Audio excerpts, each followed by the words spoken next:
किसी को दुख देता है और न ही कोई किसी को सुख देता है। श्री परीक्षित जी समझ गए इसका मतलब कि यह बैल के भेष में धर्मराज है। सतयुग में चारों चरण धर्म, एक चरण अधर्म रहता था। त्रेता में 3 चरण धर्म और 2 चरण धर्म रहता था। द्वापर में 2 चरण धर्म और 2 चरण अधर्म रहता था। कलयुग में 1 चरण धर्म और 3 चरण अधर्म है। और उस 1 चरण धर्म को भी कलयुग करना चाहता है। भागो, तुम्हारी आवश्यकता मेरे राज्य में नहीं है। और यह गौ मानो पृथ्वी ही गौ का रूप धारण करके भागी जा रही है। और एक कसाई मानो यही कलयुग है जो भगाने को तत्पर है। श्री परीक्षित जी आए, हाथ में तलवार लिए हैं, अब मारेंगे तब मारेंगे। कलयुग हाथ जोड़े खड़ा। बोला राजा पहले बात तो सुनिए। अरे राजा आपका है, आप मार डालेंगे सो तो ठीक है, लेकिन पहले मेरी बात तो सुनिए। राजा, ब्रह्मा जी सतयुग को भेजे, आया, राज किया, चला गया।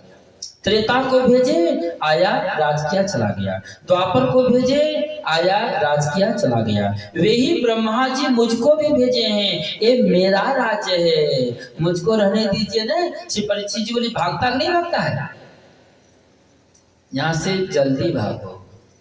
कलयुग सोचा यही मेरे रास्ते का बाधक बनेगा। अच्छा, अपना सभी गांव घर में देखे होंगे, जो रास्ते का कांटा बनता तो पहले लोग कांटा को दूर करते नहीं करते हैं। चाहे राजनीतिक क्षेत्र हो या पारिवारिक क्षेत्र हो या दुनिया की बात हो, पहले रास्ते का कांटा सफा करना हर लोग चाहते हैं। न रहेगा न टेंशन बढ़ेगा। तो कलयुग सोचा पहले इसी को अपने बस में करना चाहिए, इसी के ऊपर आक्रमण करना चाहिए। तो कलयुग का सबसे बड़ा गुण है कि एक प्रकारेण अपने बस में कर ले। कलयुग राजा, ठीक है, आपकी बात मान के अगर चला भी जाऊं तो मैं जाऊं कहां पे? क्यों?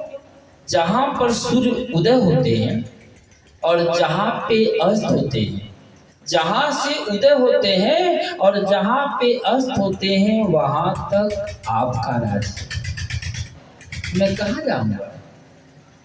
और वैसे भी राजा, विद्वान वही है, विद्वान वही है कि अगर किसी के अंदर 99 अवगुण हो तो उसके 99 अवगुण को त्याग दे, और यदि एक भी गुण हो तो उसके एक गुण को ले ले। अवगुण तज सबके गुण कहे। धर्मम भजस सततम त्यज धर्म लोकान साधु सपुरुषा जनहि काम तृष्णाम अन्यस्य दोष गुण चिंतन मास मुक्त्वा सेवा कथा रस बहु नितराम विभक्तम।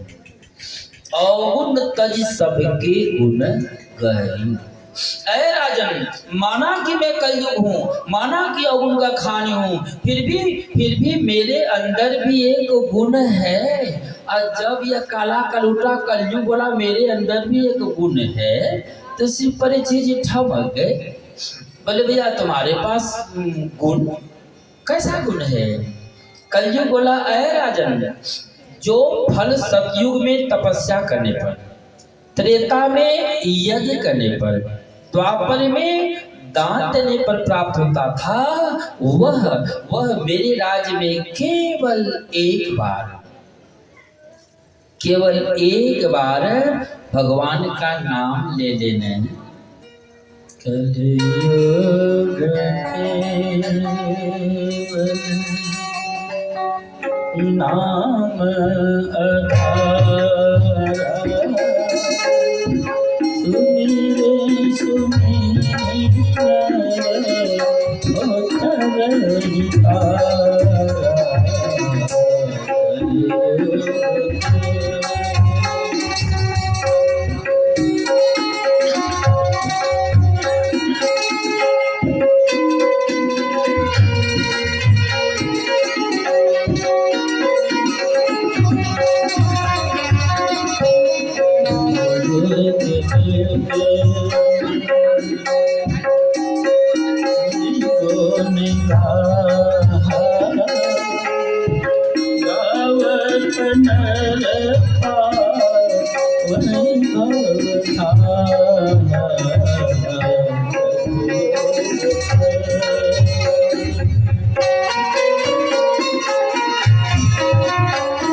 जोगनी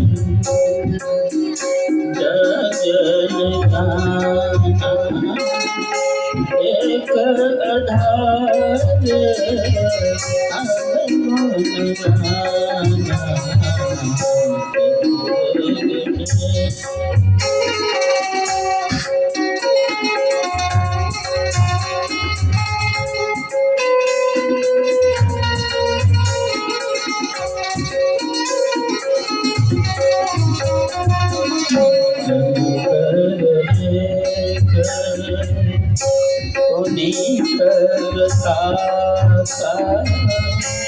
मानस पहुँचे कोई नहीं पाता।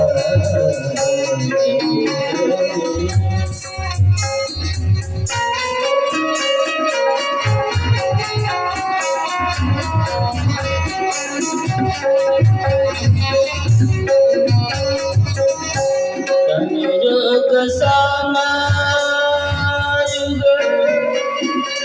आन नहीं हो।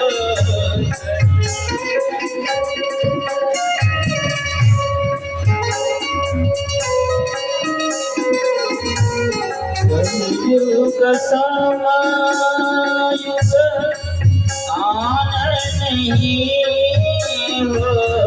कलियुग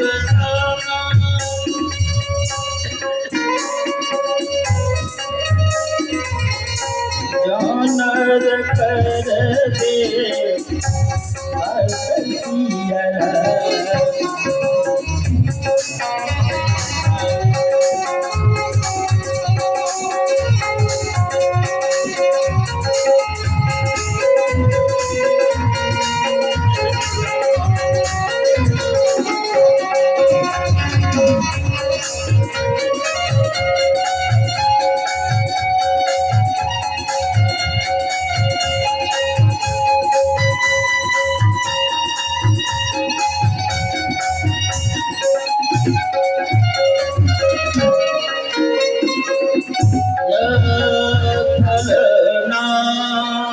तपसा न योग न समाधिना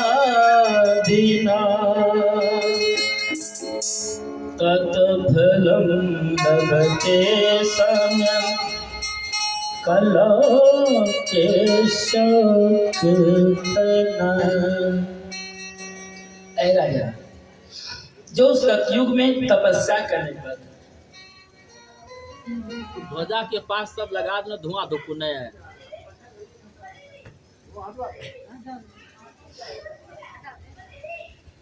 शिशु जी कहते हैं ऐसा न कलयुग बोला, ऐ राजन, जो सतयुग में तपस्या करने पर, त्रेता में यज्ञ करने पर, द्वापर में दान देने पर फल प्राप्त होता है ने, वह मेरे राज्य में केवल एक बार भगवान का नाम ले लेंगे ना, तो सतयुग की तपस्या, त्रेता की यज्ञ, द्वापर के संपूर्ण दान का फल प्राप्त हो जाएगा। परीक्षित जी सोचे तो भाई कमाल का आदमी है। अच्छा, आने वाले समय में तो लोग इतना कम समय में ज्यादा काम चाहेंगे, कम पैसा में ज्यादा काम करना चाहेंगे। क्यों? कंप्यूटराइज जीवन हो जाएगा, मोबाइल का जीवन हो जाएगा, तो लोग सब्सिडी तो खोजेंगे। यह कलयुग तो कमाल का सब्सिडी देने वाला है, तो ऐसे आदमी को रहने देना चाहिए। सूजी कहते ऐसे, शंकादिक जी कहते ऐ नारद, गोकर्ण कहते हैं ऐ धुंधकारी, आज श्री परीक्षित जी इस कलयुग को रहने के लिए 4 जगह प्रदान किए हैं। वह तो इतना नहीं कहा कि इतना इतना है, केवल रहने को जगह मांगा। अच्छा, बड़े लोगों की बड़ी बात, तो श्री परीक्षित जी उसको बिना कहे ही 4 को रहने का स्थान दिए। अभ्यर्थित तस्मै अर्थनानि कले ततो युतं परं नित्यशूनं नियतं अधम चतुर्विध। चार जगह रहने का स्थान है जहाँ पे मदिरा का पान होता हो उस मदिरालय में, जहाँ पर वेश्याएं रहती हो इस वेश्यालय में, जहाँ पे जुआ होता हो उस जुआलय में, और चौथा बोले जहाँ पर कट्टम कुट्टम होता हो कसाई खाना। कल जी बोला राजन एक नंबर, जैसा हम हैं वैसा रहने के लिए घर दिए। अच्छा, अगर देहात का कोई आदमी आ जाए शहर में, उसको एसी में रख दिया जाए तो बेचारे का दम घुटने लगेगा कि नहीं घुटने लगेगा? बेचारे का दम घुटने लगेगा। क्यों? एसी तो कभी देखा नहीं, एसी में बंद कर दिया। कल जो बोला राजन, जैसे मुझे काला कलूटा गया गुजरा देखे वैसे ही रहने का चार जगह दिए। बड़ी खुशी की बात है, मैं परिवार के साथ रह लूंगा। लेकिन नहीं राजन, आदमी गरीब हो या अमीर हो, हर व्यक्ति अपने उस गरीबी व्यवस्था में भी किसी कोने में एक सुंदर व्यवस्था करके रखता है। किसके लिए? गेस्ट के लिए। अपने यहाँ गेस्ट आएंगे तो उसके लिए भैया अपना से कुछ तो थोड़ा सा अच्छा चाहिए। तो मेरे पास भी अपने गेस्ट आएंगे तो कम से कम एगो गेस्ट हाउस तो नहीं तो कम से कम गेस्ट रूम तो दे दीजिए, बढ़िया देगा, ताकि मेरा भी गेस्ट आएगा तो उसमें रहेगा, सोचेगा हाँ हाँ ये भी कुछ बनाया है। तो श्री परीक्षित जी सोचे देना चाहिए। तो आज परीक्षित जी उसको सोने में रहने का स्थान देकर आए घर। जब घर पे आए तो मन में हुआ कि अपने पूर्वजों के द्वारा लाए हुए अस्त्र शस्त्र को देखना चाहिए। तो संग्रहालय में आए और संग्रहालय में देखते हैं कि एक मुकुट है जो बहुत सुंदर है, जिसमें सोना हीरा मोती जवाहरात जड़ा गया है, जो जरासंध का मुकुट है। श्री परीक्षित जी सोचे ये मुकुट इतना सुंदर है तो राजा कैसा होगा।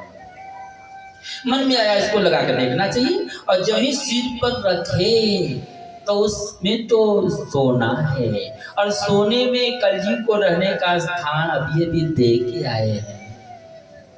अच्छा, आप लोग गाँव घर में देखे होंगे किसी को खड़ा होने का जगह दे दीजिए तो बाद में वो अपना फैलने के लिए जबरदस्ती कब्जा करना शुरू कर देगा, और उसको हटाना चाहेंगे तो केस भी कर देगा, भागना पड़ेगा। आज परीक्षित जी के मन में हुआ कि शिकार खेलना चाहिए, तो शिकार खेलने चल पड़े। और जब शिकार खेलने गए तो शिशु जी कहते ऐसे ऋषियों, कलयुग आज श्री परीक्षित जी को इतना दूर लेके चला गया कि वापस सोने में बहुत विलंब हो गया। अब तो भूखे प्यासे परेशान। अच्छा, भोजन के बिना तो आदमी रह लेगा, लेकिन जल के बिना तो बड़ी मुश्किल है, बड़ी मुश्किल है। अब श्री परीक्षित जी जल का तलाश कर रहे हैं। तब तक देखते हैं कि जंगल में एक महात्मा है, समाधि लगाए हुए है। और जब समाधि लगाए हुए महात्मा को देखे तो श्री परीक्षित जी के सिर पर तो कलयुग सवार है। सूर्य कहते ऐसे ऋषियों, तुलसी जस भौतव्यता तैसी मिले सहाय, आप न आवे ताहि पे ताहि तहाँ ले जाए। जब बुरा दिन आता है ना तो ढोल पिपीही बजा के आता है। सूजी कहते ऐसे कृष्ण, जाको हरि दारू दुख दीना, ताको मति पहले हर दीना।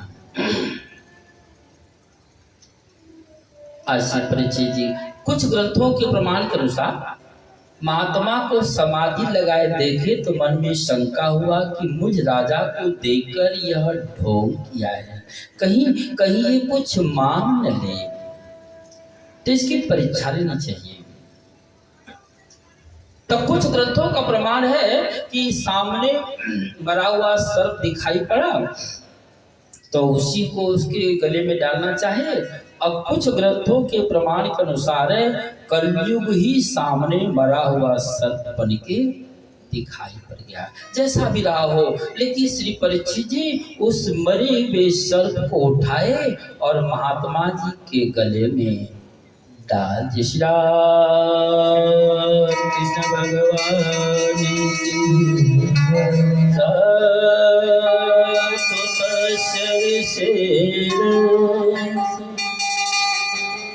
गता सुरगम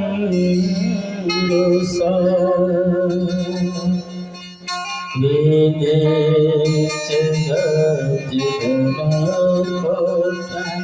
निधाय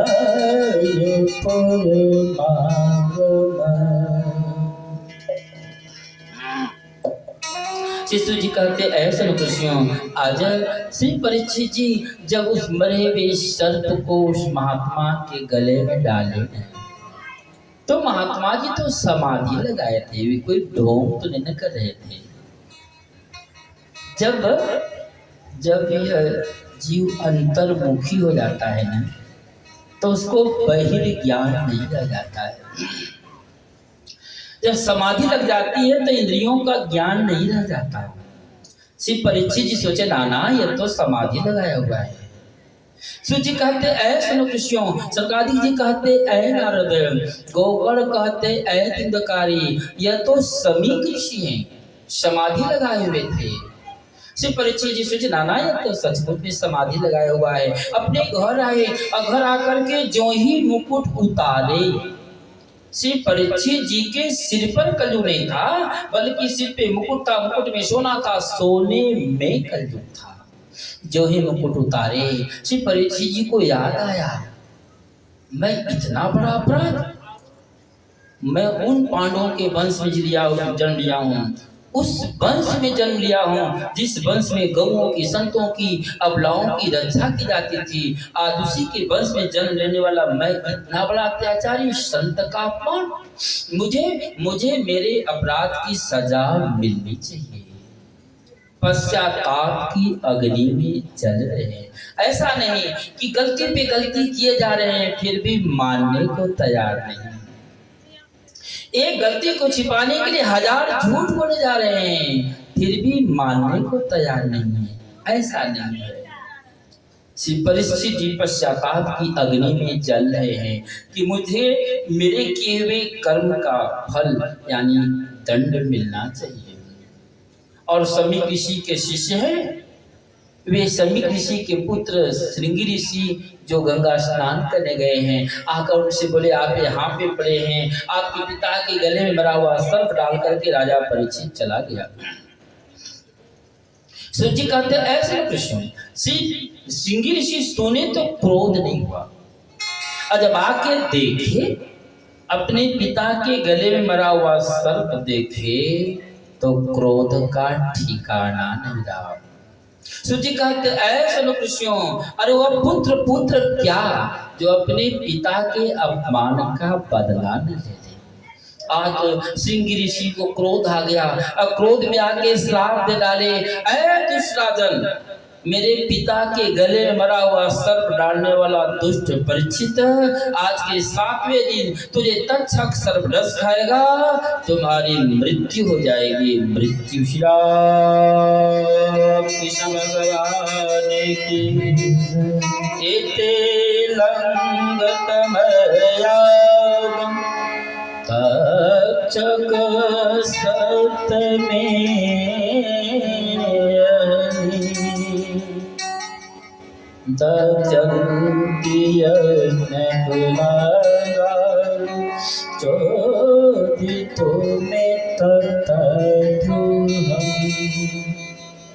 आज के 7वें दिन तुझे तक्षक सर्पदंश खाएगा और तुम्हारी मृत्यु हो जाएगी। श्राप दे करके और चीख चीख के रोने लगे, चिल्लाने लगे। इनकी चीख को सुनकर जब श्री समीक ऋषि का ध्यान टूटा, समीक ऋषि बोले कौन दुष्ट है जितना जोर जोर से चिल्लाया जा रहा है? श्रृंगी जी बोले पिताश्री मैं। समीक जी बोले तुम इतना जोर जोर से क्यों रो रहे, क्यों चिल्ला रहे हो, क्या हुआ? सिंगी जी मेरे पिताश्री आपके गले भरा हुआ सर्प डाल करके राजा परीक्षित चला गया, लेकिन आप चिंता नहीं करें, मैं उसे श्राप दे दिया हूँ, आज के 7वें दिन उसे तत्क्षण सर्पदंश खाएगा और उसकी मृत्यु हो जाएगी। शिशु जी कहते ऐसे ऋषियों, जब समीप ऋषि सुने ने तो क्रोध में आके आज अपने पुत्र को श्राप दे डाले। श्री समीप जी का कहना तुझे मालूम है वो परीक्षित कौन है? जिसको बचाने के लिए भगवान ने कृष्ण गर्भ में जाके रक्षा की। आज उस परीक्षित को तुम एक साधारण अपराध में इतनी बड़ी सजा। अरे वो राजा था, उसे शंका हुआ तो मेरी परीक्षा लेने लगा। हाँ, वह एक अपराध किया, क्या कि जब परीक्षा ले लिया तो उसे सांप मेरे गले से निकाल देना चाहिए था, वह भूल गया। मेरे गले से सांप को निकालना भूल गया। उस भूल की इतनी बड़ी सजा, मृत्युदंड। अगर श्राप दे ही दिया तो कम से कम खबर तो कर दो। आज समीप जी अपने शिष्यों के द्वारा श्री परीक्षित जी के पास खबर भेजे हैं और परीक्षित जी तो पश्चाताप की अग्नि में जल ही रहे थे कि मेरे किए हुए इस पाप का फल मुझे मिलना चाहिए। तब तक समीप जी के शिष्यों ने आकर कहा, ऐ राजन, आपको श्राप लगा है, आज के 7वें दिन आपको तत्क्षण सर्पदंश खाएगा, आपकी मृत्यु हो जाएगी। श्री परीक्षित जी सुने तो परीक्षित जी कहते, मुझ जैसे अपराधी को यही दंड उचित था। क्यों? साध क्या कर फल ऐसा, जरई नगर अनाथ जैसा। मैं संत का अपराधी हूँ, तो मेरे जैसे अपराधी को यही सजा उचित है। लेकिन अभी तो मैं अपने लिए कुछ किया नहीं, अभी तो जो कुछ किया मैं अपनी प्रजाओं के लिए किया, तो कुछ अपने लिए भी करना चाहिए। कुछ अपने लिए भी करना चाहिए। अरे भाई, सब दिन अगर बेटा पोता के लिए करते रहेंगे तो अपना लिए कब करेंगे? तो अपना लिए क्या करेंगे? फिर से नौकरी शुरू कर देंगे? नहीं। तो क्या बिजनेस शुरू कर देंगे? नहीं। तो क्या भीख मांगेंगे? नहीं। तब क्या करेंगे? बोले धर्म का शरण ले लेंगे। धर्मो रक्षति रक्षितः। यदि आप धर्म का सहयोग करेंगे, रक्षा करेंगे, तो धर्म भी आपको रक्षा करेगा। और धर्म की रक्षा क्या है कि आप जिस लिए आए हैं वह काम करें। माता पिता की सेवा, गुरुओं का, संतों का आदर, पूर्व बुजुर्गों का मान सम्मान करते हुए, सत्कर्म करते हुए सत्मार्ग पे चले। क्यों? कल किसका होगा ये कोई नहीं जानता है। कल किसका होगा ये कोई नहीं जानता है। फिर भी रात दिन तेरी मेरी उठा पटक में लगे हुए हैं, तोड़ो जोड़ो फोड़ो, इतना ही में सब लोग परेशान हैं। जिंदगी एक किराए का घर है, एक न एक दिन बदलना पड़ेगा।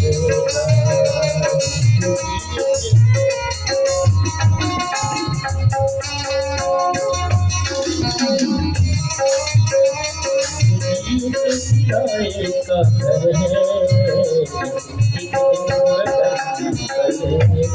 है, एक दिन बदलना पड़ेगा। जिंदगी एक किराए का घर है, एक न एक दिन बदलना पड़ेगा।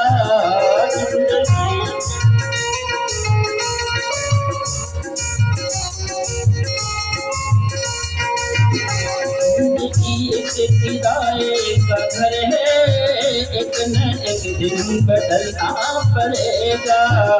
जिंदगी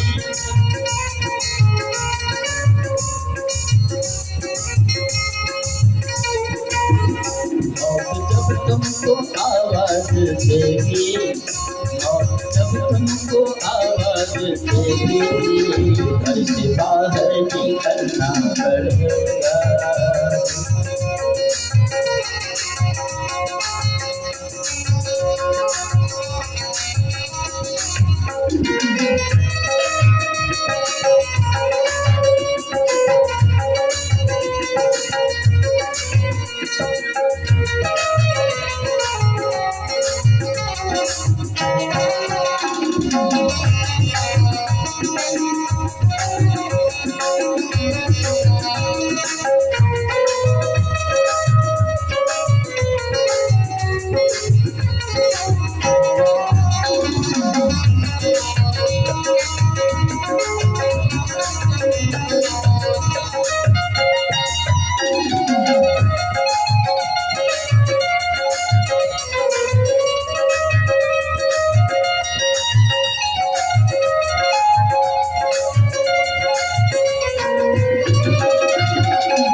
धरना पड़ेगा।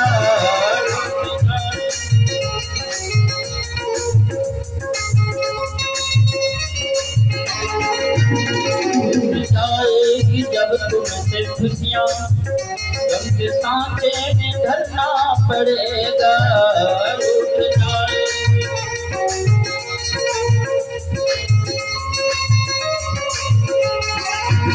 वक्त ऐसा भी आएगा नादा, वक्त ऐसा भी आएगा नादा, कांटों में करना पड़ेगा।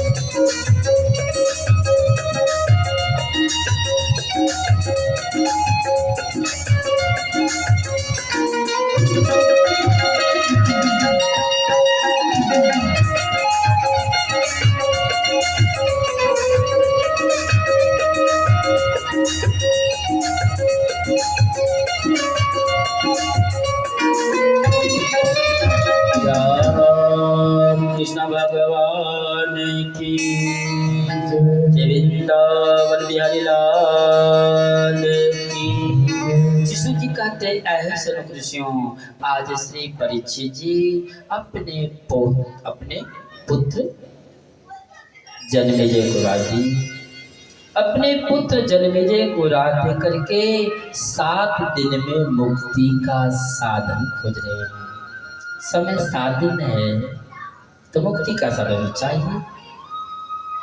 अच्छा, मुक्ति का साधन खोजने चल पड़े तो कोई कहे जप करो, कोई कहे तप करो, कोई कहे ध्यान करो, कोई कहे व्रत करो, तो कोई कहे दान करो। और इसके लिए समय लंबा चाहिए और टाइम कितना है? 7 दिन। अच्छा, 7 दिन के अंदर ही सबको जानी है, रवि सो मंगल बुध बृहस्पति शुक्र अथवा शनि। लेकिन किसका कल होगा एक कोई नहीं जानता है। पृथ्वी पर आज पहला श्री परीक्षित जी है। संपूर्ण पृथ्वी की बात करिए, संपूर्ण पृथ्वी पर श्री परीक्षित जी आज ऐसे व्यक्ति हैं जिन्हें यह मालूम हो चुका है 6 दिन तक मरेंगे नहीं, 7वां दिन जिंदा नहीं रहेंगे। न इसके पहले किसी को मालूम ऐसा हुआ है और न इसके बाद किसी को मालूम होगा। आज के लोग होते तो 2-4 कोठी और मकान धन बना देते, लेकिन सो नहीं है। मुक्ति का साधन खोते खोते खोते खोते गंगा किनारे पहुंचे हैं। शुकर ताल है, उस शुकर ताल के पास जब पहुंचे तो सप्तऋषि लोग हैं। सप्तऋषियों से बोले, अरे महात्मन, मुझे श्राप लगा है, आज के 7वें दिन मुझे तक्षक सर्वरस खाएगा, मेरी मृत्यु हो जाएगी। तो 7 दिन के अंदर अगर मुक्ति का कोई उपाय हो तो आप लोग बतावें ना। सप्तऋषि बोले, राजन चिंता नहीं करो। ऐ राजन, 7 दिन के अंदर मुक्ति देने की अगर कोई सामर्थ्य रखता है तो श्रीमद् भागवत महापुराण रखता है, चिंता करने की जरूरत नहीं है। आज श्री परीक्षित जी को मुक्ति प्रदान करने हेतु श्रीमद् भागवत महापुराण का आयोजन किया गया है। सुंदर ढंग से मंडप बनाया गया है, 7 हाथ का मंडप है, व्यासासन लगा हुआ है। लेकिन श्री परीक्षित जी के मुक्तिदाता कौन होंगे ये पता नहीं। क्यों? सप्तऋषि हैं, सब के सब योग्य हैं, सब ज्ञानी हैं, सब कथा कहने योग्य है, एक सकै नहीं जीती। लेकिन श्री परीक्षित जी के मुक्तिदाता कौन हैं ये अभी निर्णय नहीं हुआ है। अच्छा, वक्ता 1000 है, जिसको दल मिलेगा वही आएगा, सब तो नहीं आएंगे। तब तक देखते ही देखते उत्तर दिशा से व्यास नंदन खोड़े वर्षीय बाल ब्रह्मचारी निवस्त्र केवल कोपी धारण किए हुए श्री सुखदेव भगवान चले आ रहे श्री सुखदेव भगवान की, श्री सुखदेव भगवान की। ऐसाम संस्मरणात् पुंसा सत्यसुतवन्त वै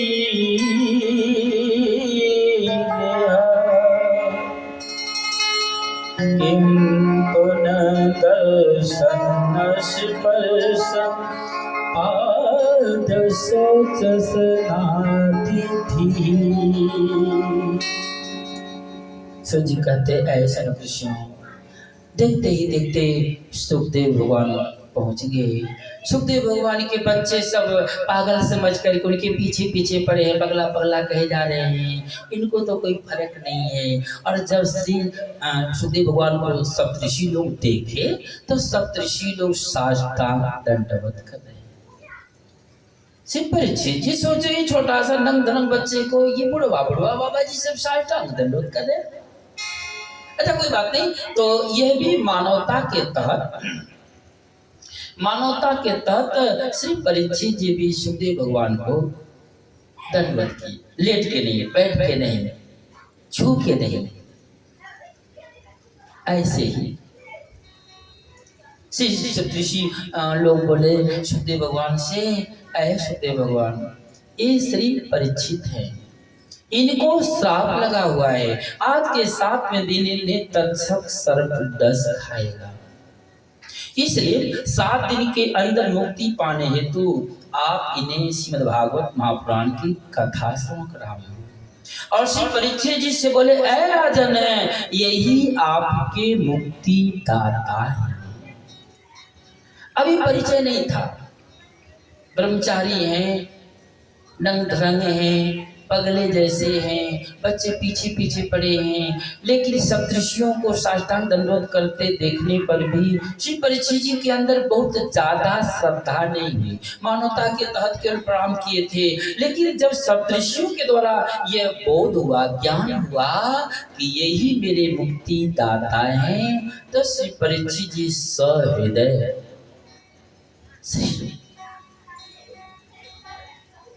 श्री सुखदेव भगवान के चरण में गिर करके मानो अपने हृदय की व्यथा को करना चाहते हूँ। ऐ देव मैं कितना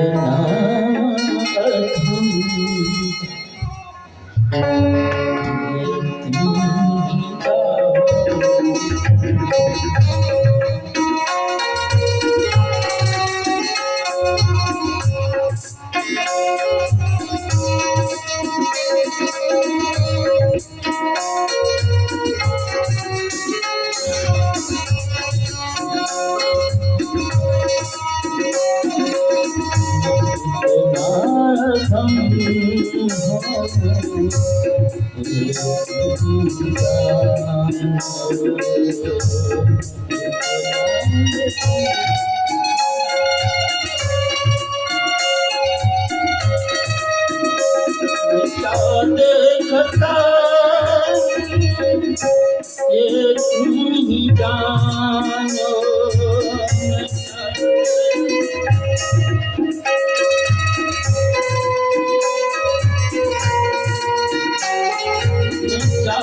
देखता ये तुम ही जानो मैं कितना अधम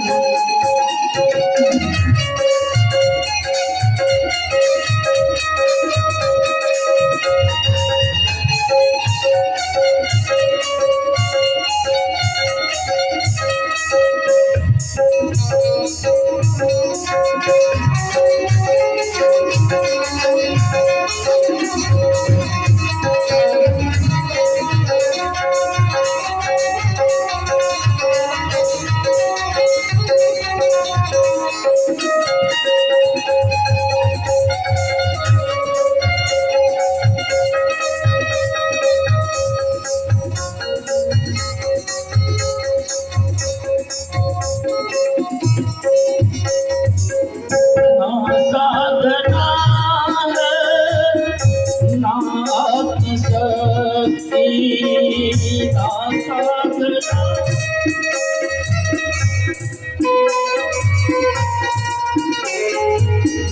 सख भजन है ना भाव भक्ति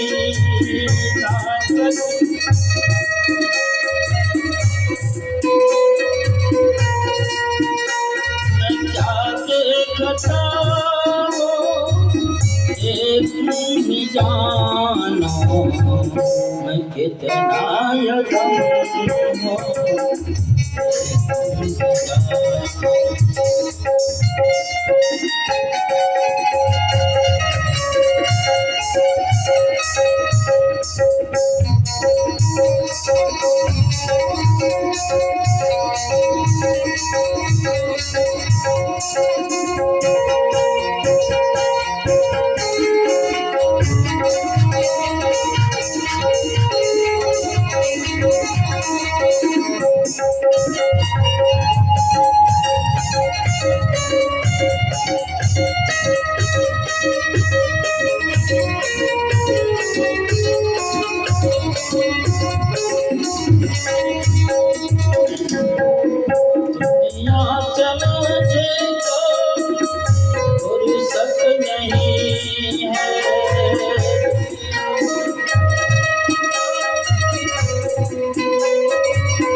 सनकादिक जी कहते हैं नारद गोकर्ण कहते धुंधकारी श्री सुखदेव भगवान व्यास आसन में विराजमान हुए। उत्तराभिमुख श्री सुखदेव भगवान व्यास आसन में बैठे हुए, कुशासन के पूर्वाभिमुख श्री परीक्षित जी बैठे हैं। कथा का दो नियम है, उत्तराभिमुख व्यास बैठे तो पूर्वाभिमुख श्रोता बैठे, और यदि जगह का अभाव है तो पूर्वाभिमुख वक्ता बैठे तो उत्तराभिमुख श्रोता बैठे। श्री सुखदेव भगवान बोले, परीक्षित, ऐ राजा, तुमको तो 7 दिन का टाइम है। राजा खड़वांग तो 2.5 घड़ी में ही मुक्त हो गए और तुम्हारे पास तो 7 दिन का टाइम है। तुझे चिंता नहीं करनी। ऐ राजा, तुझे जो मृत्यु से डर है न, केवल उस डर को समाप्त कर देनी और किसी की जरूरत नहीं है। श्री परीक्षित जी को कथा सुनाना शुरू ही किए हैं, तब तक देवलोक से देवराज इंद्र अमृत का कलश लेके आ गए और बोले, ऐ महात्मा, राजा परीक्षित को मरने का डर है, तो इनको अमृत पिला दीजिए, ये मरेंगे नहीं, और एक कथा हमको सुना दीजिए। सुखदेव भगवान बोले, ठगने के लिए मैं तुझको मिला? अरे कहाँ कथा रूपी अमृत जो पारस मणि के बराबर है, और कहाँ तुम्हारा यह तुच्छ अमृत कांच के बराबर है। अब कुछ ग्रंथों का प्रमाण है कि देवराज इंद्र बोले, ऐ महात्मन, आप कथा कहेंगे, कथा में नींद आएगी, आलस आएगा, भूख लगेगी, प्यास लगेगी, थकावट होगा, और यदि आप अमृत का पान कर लेंगे तो आपको भूख, प्यास, आलस, निद्रा, थकावट कुछ भी नहीं आएगी। तो आप अमृत का पान कर लीजिए ना। सुखदेव भगवान बोले, ऐ देवराज, सुखदेव भगवान बोले, ऐ देवराज, अभी मैं राजा परीक्षित के माध्यम से कथा रूपी अमृत का पान को करने जा रहा हूं न। इस कथा रूपी अमृत के सामने तुम्हारा लाया हुआ अमृत तुच्छ है। कथा का ऐसा कहना है, भागवत का ऐसा कहना कि जब श्री सुखदेव भगवान कथा शुरू किए, 3 दिन कथा जब हुई, कथा अहली सुविधा दी, 24 घंटा, बीच में विश्राम नहीं, लंच नहीं, चाय नहीं, नाश्ता नहीं, कुछ नहीं, अहर्निश कथा होती रही। 3 दिन जब कथा हो गई तो श्री सुखदेव भगवान श्री परीक्षित जी को बोले, राजन, अगर तुझे प्यास लगी हो, आलस कर रहा हो, भूख लगी हो, आराम करना चाहते हो, तो कथा का विश्राम हो सकता है। क्यों? आधी कथा हो चुकी है। क्यों? अगर अब कथा शुरू होगी तो 7वें दिन विश्राम होगा, बीच में कोई लंच नहीं, कोई चाय नाश्ता नहीं, कुछ नहीं होगी। तो श्री परीक्षित जी बोले, ऐ महात्मा, ऐ गुरुदेव, श्री देवराज आपके पास जब अमृत लाए तो आप वापस कर दिए। यह कहकर के वापस कर दिए कि मैं परीक्षित के माध्यम से कथा रूपी अमृत का पान करने जा रहा हूँ, तुम्हारे अमृत की जरूरत नहीं है। तो ऐ गुरुदेव, मैं भी तो उसी कथा रूपी अमृत का पान कर रहा हूँ, तो मुझे न प्यास है, न नींद है, न आलस्य है, न थकावट। हाँ, अगर आपको प्यास लगी हो, आलस लग रहा हो, तो आप आराम कर ले। श्री सुखदेव भगवान बोले, मुझे भी आवश्यकता नहीं है। श्री सुखदेव भगवान बोले, राजन,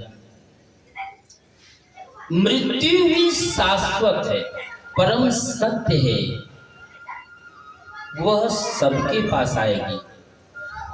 इसलिए मृत्यु दुख का कारण नहीं है, दुख का कारण मोह है, ममता है। ममता के कारण, मोह के कारण दुखी होते हैं। अगर मृत्यु ही दुख देती तो कभी कभी हम लोग सुनते हैं कि विदेश में अमुक आदमी मर गया, दुख नहीं होता है, थोड़ा बहुत चर्चा करते हैं। जब देश में कोई मरता है तो थोड़ी सी ज्यादा चर्चा करते हैं। अच्छा, जब गांव में कोई मर जाता है तो थोड़ा ज्यादा चर्चा करते हैं, और पड़ोसिया मर गया तो थोड़ा दुख व्यक्त करते हैं, और घर पे अगर बूढ़ा मर गया तो थोड़ा ज्यादा दुख होता है, और जवान बेटा मर गया तो और ज्यादा दुख होता है। सुखदेव भगवान कहते हैं, परीक्षित, मृत्यु वही थी जो विदेश में आई, देश में आई, गांव में आई, पड़ोसी में आई, घर में आई। मृत्यु अलग अलग नहीं थी, लेकिन जिसके साथ जैसा संबंध था वो वैसा ही उसको दुख हुआ। परिणाम कहने का मतलब है कि मृत्यु दुख का कारण नहीं है, मृत्यु के प्रति जो व्यक्ति के प्रति जो ममता है ना, वह ममता दुख का कारण है। मृत्यु तो सबकी आएगी, परम सत्य है। विश्व का 8वां आश्चर्य है कि मृत्यु ही सत्य है, फिर भी कोई मानने को तैयार नहीं है। तो क्या करेंगे? काम धाम छोड़ देंगे? नहीं, काम भी करना है। हाथ में काम, मुख में राम। तो अब तो श्री मुख से गोविंद नाम गाओ रे अब तो से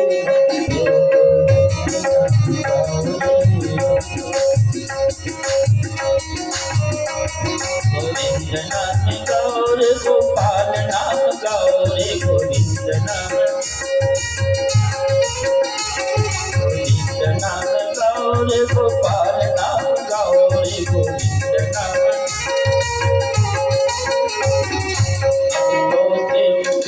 गोविंद नाम गाओ रे नाम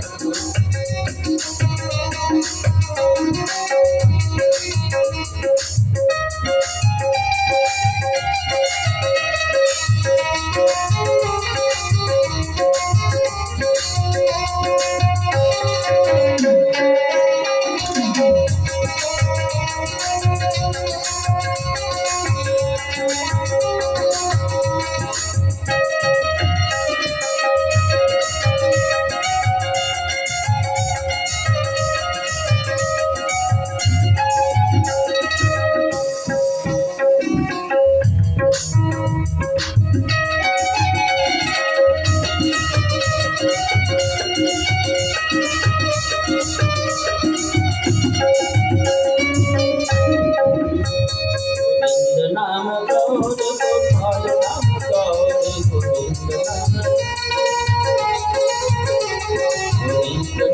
गाओ रे गोपाल नाम गाओ रे गोविंद नाम अब तो से मुक्ति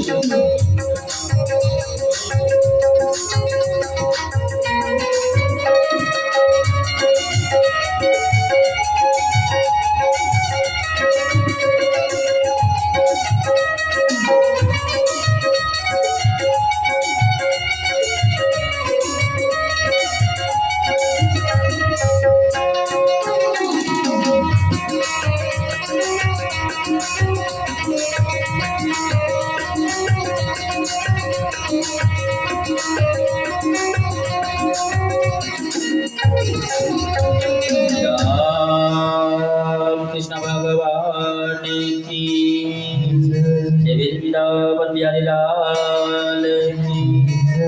श्रीमद्भागवत महापुराण के सप्ताह पुराण के प्रथम दिन की कथाओं को श्रवण कराते हुए शिव जी कहते हैं सर्वशिशु, सनकादिक जी कहते ऐ नारद, गोकर्ण कहते ऐ नित्यकारी, शिशुदेव जी कहते ऐ परिचित ऐ पारनंदन ऐ राजन। श्रीमद्भागवत महापुराण के सप्ताह पुराण के प्रथम दिन की कथाओं के विश्राम होते ही प्रेत योनि में करने वाला दंडकारी जो बांस के अंदर बैठे हुआ था प्रथम गांठ को फाड़ करके दूसरे पोर में प्रवेश किया। श्री राम कृष्ण भगवान की।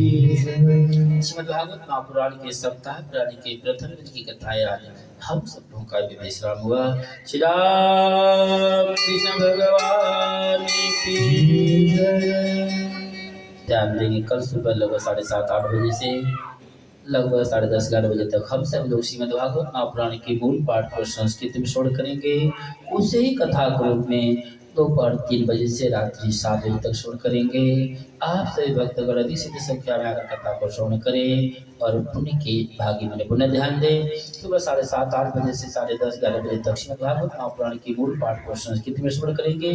उसे ही कथा के रूप में विस्तार रूप से दोपहर 3 बजे से रात 7 बजे तक श्रवण करेंगे। आप सभी भक्तगण अधिक से अधिक संख्या में अगर कथा को श्रवण करें और पुण्य के भागी बने।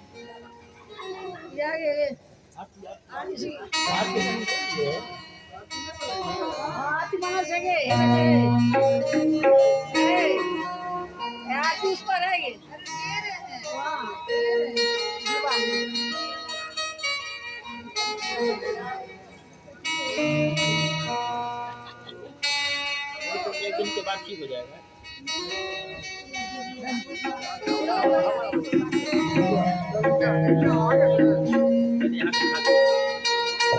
ओम चंद्रमा मनसोता तम तक्षो सूर्य सोता तम च मुखम चलो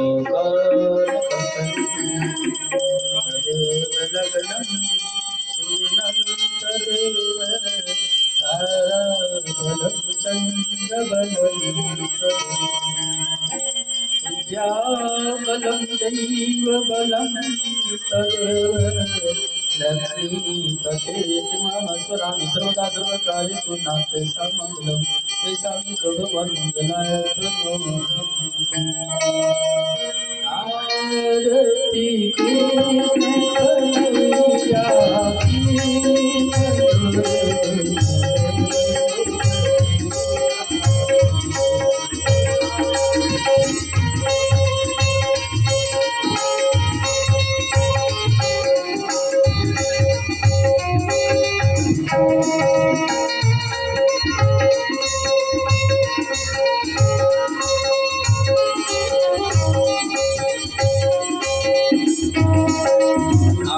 मथुरा में जन्मियो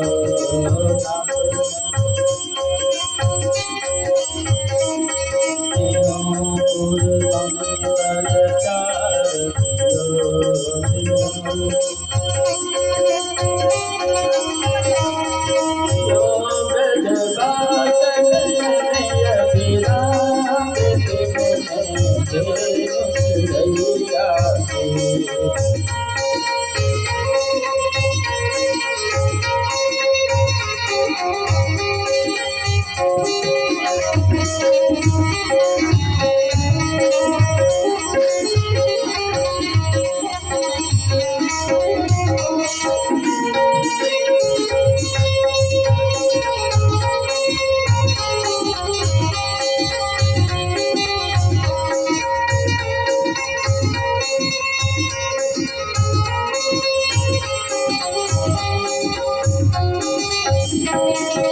नाच कर गिरिवरधारा नाच हरि गोरख की धारा बहाई उतना हमारी बता तुरतान तेर में नागल दैया की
माल गले में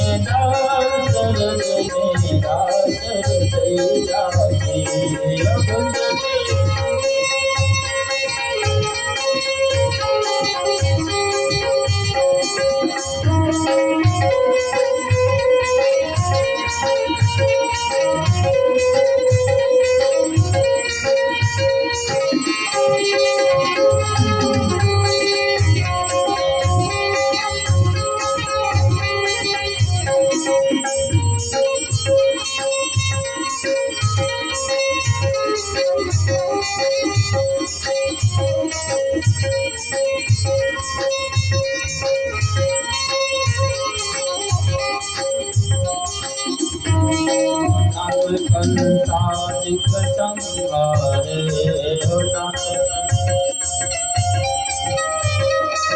रुक्मिणी तरल हरण तारे रुक्मिणी का बात बंद देता सुदामा तो करैया की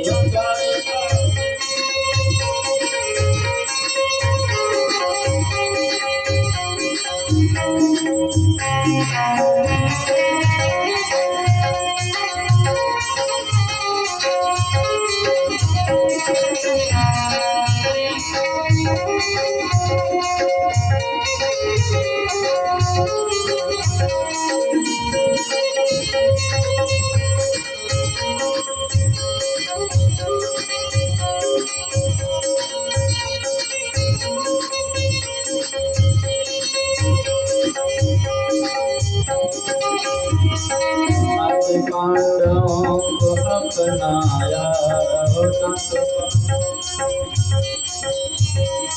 विजय भारत में दर्शाया, विजय लखना सांब नयन अभिराम जयत जय भक्त भैया के लखना।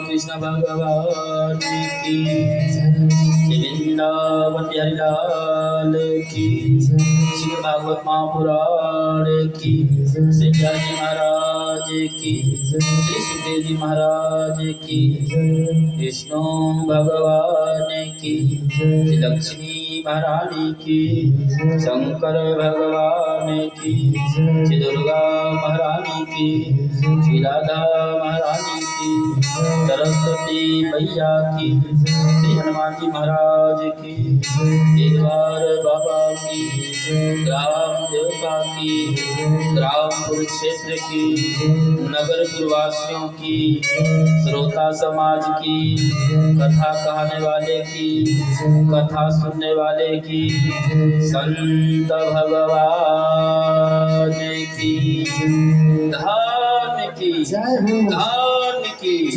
अधर्म का, अधर्म का